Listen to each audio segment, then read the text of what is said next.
contraalmirante Marco Antonio Fresina Ávila, quien es el coordinador de proyectos externos de la Secretaría de Marina Armada de México, y nos va a platicar el día de hoy sobre las actividades de investigación que se realizan dentro de la Secretaría de Marina. Dentro de lo que es el concepto de seguridad nacional, de entrada está en la Ley de Seguridad Nacional, pero por desgracia no define qué es la seguridad nacional. La mayoría de los académicos en diferentes lugares del mundo e incluso en nuestro mismo país tienen diferentes conceptos de lo que es seguridad nacional, pero nuestra ley no la define, simplemente dice cuáles son las acciones que atentan a la seguridad nacional y de alguna manera nos deja en la incertidumbre del concepto académico de qué puede ser la seguridad nacional, pero refleja sus manifestaciones. ¿Qué afecta a la seguridad nacional? Lo que sí dice muy bien es que le corresponde al Estado, a través del presidente de la República, alcanzar esa seguridad nacional. Él es el motor de todo aquello que se haga en nuestro país para poder conseguirla, para poder lograrla.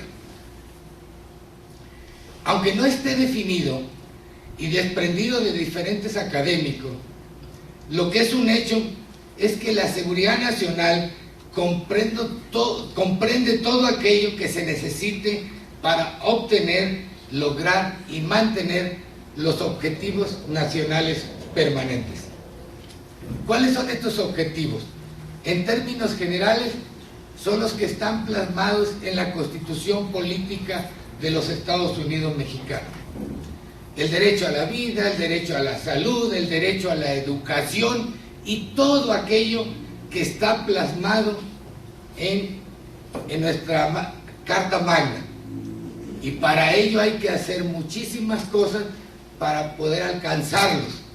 Y ya una vez que los alcancemos, pues mantenerlos.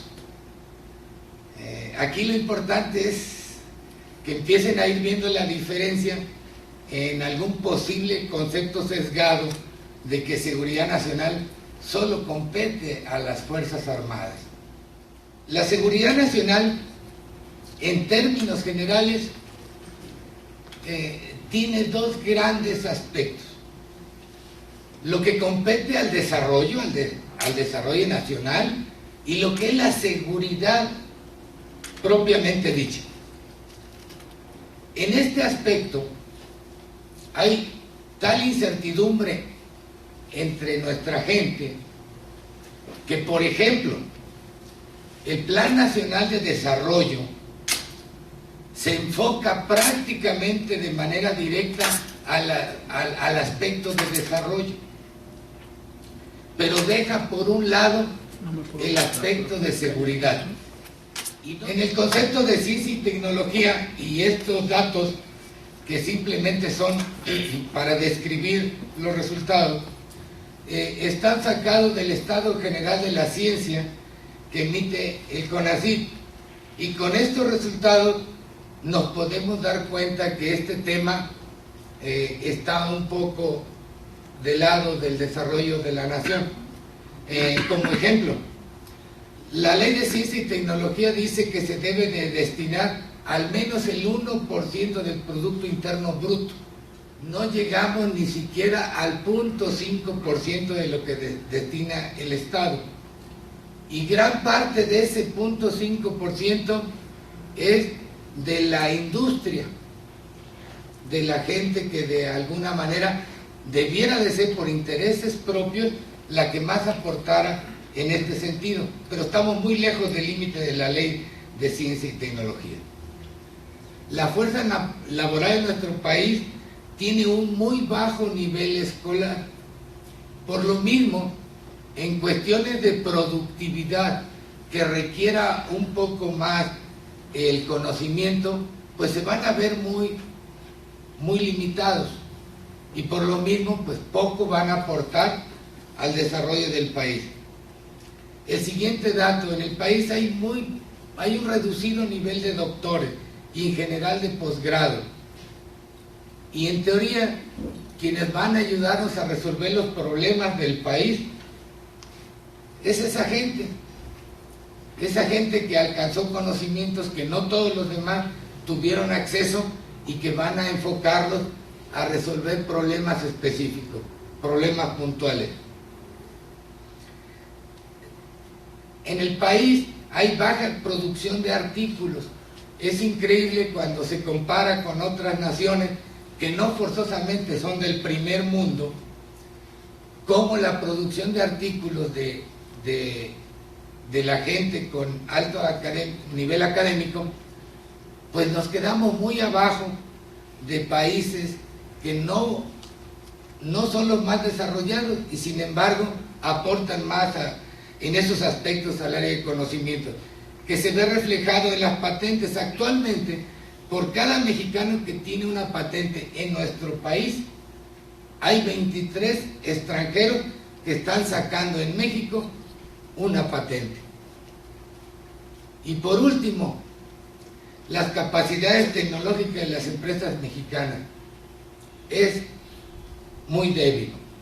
Quizá se están preocupando más directamente a las ganancias que van a obtener, pero no a dejar algo más que pueda servirnos como nación, y todo aquello encaminado a obtener los objetivos nacionales permanentes. Ese es un pequeño reflejo de cómo está el estado de la ciencia y la tecnología en nuestro país, y que nos debe de decir mucho. Tratando de hacer una integración de estos dos conceptos, es triste ver que la normatividad de la seguridad nacional no involucra a la ciencia y la tecnología, pero también la normatividad en ciencia y tecnología no involucra a la seguridad nacional. Es lo que nos hace estar como estamos, que cada quien cree que tiene que ir por su lado, cuando no es así. Una persona va a producir más si se siente más segura. Si hay otros aspectos que no le dan esa sensación de satisfacción, va a producir menos. Y como reflejo máximo de esto, en el Consejo de Seguridad Nacional no están, por ejemplo, el director del CONACYT o el rector de la UNAM, del Politécnico, como para escuchar cuáles son los problemas a ese nivel, y en sus ámbitos de competencia poderle tratar de dar alguna posible solución. Pero lo mismo sucede con el Consejo General de Investigación Científica y Desarrollo Tecnológico, que es el que está a la par del Consejo de Seguridad Nacional, que también lo preside el presidente de la República. Pero ahí no están los secretarios de la Defensa, o el secretario de Marina, o el secretario de Seguridad Pública, de tal forma que todos los aspectos que se vean a ese nivel pues van a estar sectorizados solo a una parte, y entonces se está desatendiendo la otra parte. En el concepto de tecnología, que ahí lo están viendo en pantalla, la primera es una definición general de lo que es la tecnología, y que es el motor para poner en acción los procesos de reestructuración socioeconómica. Es muy probable que todo eso sí lo entiendan, que es en sí la tecnología.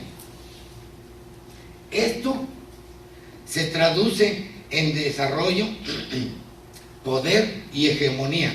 Se comprende la división del primer mundo y los demás. En otras palabras, los países que invierten más en tecnología definitivamente son los países que hoy por hoy son los hegemónicos y los demás estamos fuera de ese nivel. ¿Por qué? Pues por desatender esa área tan importante. Y de acuerdo a uno de, bueno, hay varios autores, pero de acuerdo a uno de los autores, la tecnología son los instrumentos más importantes para la producción del poder nacional y junto con la ciencia son la mayor fortaleza de seguridad nacional que un país puede tener. La seguridad nacional deja de ser exclusiva de las Fuerzas Armadas y pasa a ser de toda la sociedad.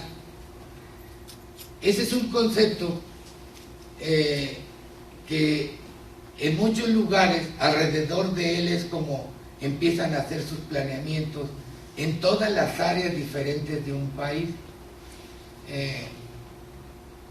Es inevitable, por ejemplo, en Estados Unidos, de alguna manera, cuando alguien va a poner una industria, un negocio, independientemente del aspecto que va a dar de dar fuentes de empleo, de originar desarrollo, de todo eso, también tiene que dar una pequeña alternativa militar. Este es un ejemplo, pero por ejemplo la McDonald's da una alternativa para la producción de raciones en campo. Y así nos vamos hasta las grandes compañías de aviones que de alguna manera tienen una parte para que en su momento cambiar la producción, de hecho lo hacen, para hacer X avión de reconocimiento, pero todos bajo un esquema de nación en función de dar desarrollo y seguridad. Y en nuestro país así no están las cosas. El desarrollo y la seguridad son inherentes al desarrollo tecnológico y disminuyen la dependencia. Hace rato en la mañana les comentaba las labores que hace la Secretaría de Marina Armada de México involucran muchos equipos de alto nivel tecnológico y por supuesto que los adquirimos. Y como no tenemos todo el dinero del mundo, pues nuestros equipos empiezan a estar obsoletos y no les podemos dar los mantenimientos que requieren. En pocas palabras, tenemos una dependencia tecnológica tremenda. Es un lastre con el que tenemos que estar viviendo, pero no nos alcanza. Y cada día que pasa, nos seguimos metiendo más en esa dependencia tecnológica. Y fue lo que nos originó, pues, a tratar de buscar en nuestro país quién nos podía ayudar a resolver problemas puntuales. Ya más adelante entraré más en detalle.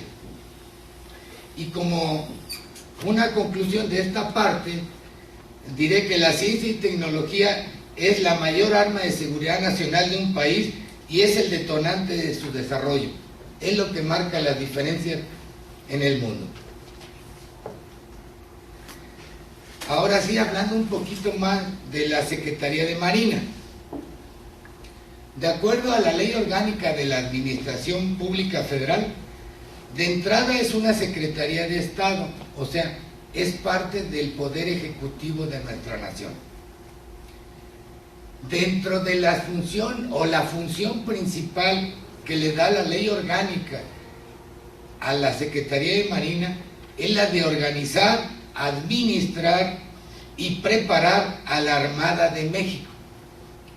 Esa es una más bien es su principal función, pero tiene más. Entre ellas, ejercer la soberanía en el mar, que es una autoridad en el mar ante organismos internacionales. Nuestro país tiene gran responsabilidad a través de la Armada, los aspectos de búsqueda, rescate, salvamento y auxilio en la mar. Y otra función más abajo es la de procurar la investigación científica y tecnológica en nuestro ámbito. En términos generales, esas son una parte de lo que la ley de la Administración Pública Federal le asigna a la Secretaría de Marina. Como una de sus funciones principales es organizar y administrar a la Armada de México, ahora sí, ¿qué es la Armada de México? De acuerdo a la Ley Orgánica de la Armada de México, es una institución militar nacional de carácter permanente cuya misión es emplear el poder naval de la Federación para la defensa exterior y coadyuvar en la seguridad interior del país. Si se dan cuenta, en nuestra misión no está la seguridad pública. Esto sí me es importante transmitirlo. El día de hoy, por los noticieros y por la situación tan delicada que vive nuestro país, las Fuerzas Armadas, entre ellas la Armada de México, están coadyuvando con las autoridades competentes en la seguridad pública. En pocas palabras, en lo que es el combate al crimen organizado y al narcotráfico. Pero esa es una función de las policías, de la Secretaría de Seguridad Pública, no de las Fuerzas Armadas. Pero como nuestra misión dice coadyuvar a la seguridad interior, dentro de la seguridad interior está la seguridad pública, ¿sí? Y por eso es que hoy las Fuerzas Armadas están coadyuvando al combate al crimen organizado y al narcotráfico. Pero aquí lo que me interesa es que vean que realmente no es una función medular de la Armada de México. De hecho, creo que las Fuerzas Armadas deben de regresar a sus cuarteles, pero se va a hacer hasta que de alguna manera los responsables de esta seguridad pública, pues yo creo que logren garantizar algo mejor de lo que hoy está pasando. También nos dice la Ley Orgánica de la Armada de México que el mando supremo de las Fuerzas Armadas es el presidente de la República. Él es nuestro máximo mando y de alguna manera es al que tenemos que obedecer. Y que el alto mando de la Secretaría de Marina es el secretario de Marina, perdón, el alto mando de la Armada de México es el secretario de Marina. Como militares un poco cerraditos, tenemos nuestros mandos, el presidente, que es el mando supremo, el secretario de Marina, que es el alto mando, y más mando hacia abajo. Y dentro de las atribuciones que nos da nuestra ley, es realizar actividades de investigación científica y tecnológica en nuestro ámbito de competencia. Para tratar de entender un poquito más lo que es la Armada de México, me permití traerles estas cosas. Para comprender la situación de la ciencia y tecnología en la Armada y por qué es tan importante, aparte de la misión, debemos de ver cuál es el ámbito de competencia de nosotros.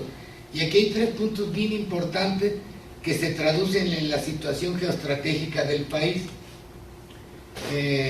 México, geopolítica y geoestratégicamente hablando, es un país muy poderoso en el mundo. Pocos son los que tienen este tipo de características, pero a la vez también de debilidades. Por ejemplo, nuestra situación es importante porque tenemos comunicación a los 2 mares más importantes del mundo y por ende con Asia y con Europa. Es privilegiada por la gran extensión que tenemos de nuestra zona económica exclusiva y mar territorial. Si recuerdan, El macizo continental de nuestro país es casi de 2 millones de kilómetros cuadrados,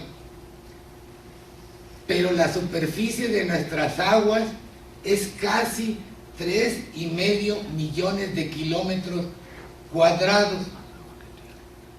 Es bastante grande lo que tiene nuestro país, además de las riquezas que tiene, que somos el 12º lugar en reservas comprobadas de hidrocarburos, el 11º en reservas pesqueras, bueno, y todo lo que más que ven ahí, pero que todo eso impacta directamente al desarrollo nacional. Y también tenemos una situación sensible. ¿Por qué? Porque al norte tenemos al país principal consumidor de drogas, y al sur a los principales productores de droga. Entonces eso nos coloca en una situación delicada, y por lo pronto, como conclusión, este escenario provoca una constante dependencia tecnológica. Es inevitable, no podemos hacerlo a un lado. Además, para tratar de comprender lo que hace la Secretaría de Marina, tratando de poderles transmitir cosas, hay que entender el concepto de poder marítimo. El poder marítimo es todo lo que tiene que ver y está relacionado con el mar.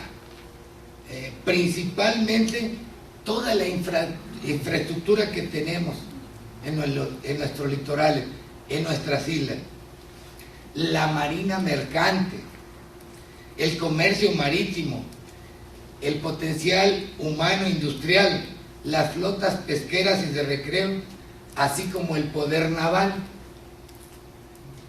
Y ahí vemos que ese poder naval es la parte militar del poder marítimo. Son los medios que la Armada de México emplea para defender los intereses de la nación, tanto en paz como en guerra. Su vínculo con el poder marítimo es proporcional a los intereses marítimos a defender. En pocas palabras, el poder marítimo nacional se desarrolla bajo el amparo y protección de la Armada de México.